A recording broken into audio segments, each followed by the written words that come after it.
بسم اللہ الرحمن الرحیم۔ السلام علیکم۔ آخرت کی تیاری کرتے رہیں، قیامت کا منظر کچھ یوں ہوگا۔ قیامت کا دن بہت عظیم دن ہے۔ اس دن سنگین حادثات پیش آئیں گے۔ وہ دن نہایت تلخ دن ہوگا۔ ہر طرف مصیبت چھا جائے گی۔ اس دن کا شر ہر طرف پھیلا ہوگا۔ بہت خوف اور گھبراہٹ کا عالم ہوگا۔ اس دن کی ہولناکیاں دیکھ کر آنکھیں پھترا جائیں گی۔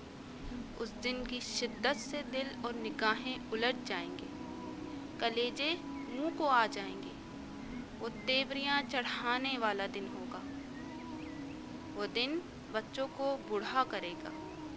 حاملہ عورتوں کے حمل گر جائیں گے۔ وہ دن ٹلنے والا نہیں ہوگا۔ اس دن انسان جائے پناہ تلاش کرے گا۔ اس دن کسی کا مکر و فریب کسی کام نہیں آئے گا۔ اس دن کوئی عہدہ اور منصب کام نہ آئے گا۔ اس دن کوئی رشتہ کام نہ آئے گا۔ اس دن دنیا کی ہر چیز فنا ہو جائے گی۔ آسمان لرزے گا، آسمان پھٹ جائے گا، آسمان دروازے دروازے ہو جائے گا۔ آسمان پھٹ کر سرخ چمڑے کی طرح گلابی ہو جائے گا۔ آسمان کی خال اتار دی جائے گی۔ آسمان پگھلے ہوئے تانبے کی طرح ہو جائے گا۔ چاند گہنا جائے گا۔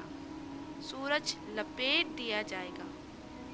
سورج اور چاند ملا دیے جائیں گے۔ ستارے بے نور ہو کر بکھر جائیں گے۔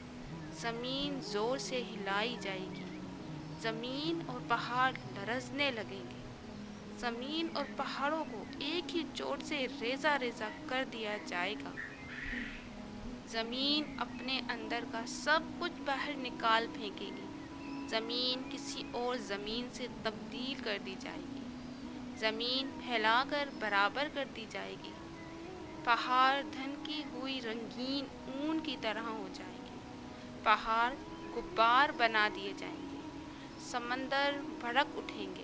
سمندر پھاڑ دیے جائیں گے۔ اس دن سور پھونکا جائے گا۔ سور کی آواز ہولناک چیخ کی طرح ہوگی۔ اس کی آواز سے زمین و آسمان میں موجود تمام مخلوق گھبرا جائے گی۔ سور کی آواز کانوں کو بہرا کر دے گی۔ سور کی آواز کی شدت سے زمین و آسمان کی ہر چیز بے ہوش ہو کر گر پڑے گی۔ جب پہلا سور پھونکا جائے گا تو ہر چیز ختم ہو جائے گی، بس اللہ کی ذات باقی رہے گی۔ دوسرا سور لوگوں کو جمع کرنے کے لیے پھونکا جائے گا۔ ایک ہی ڈانٹ سے سب کو اٹھایا جائے گا۔ سب لوگ قبروں سے اٹھ کھڑے ہوں گے۔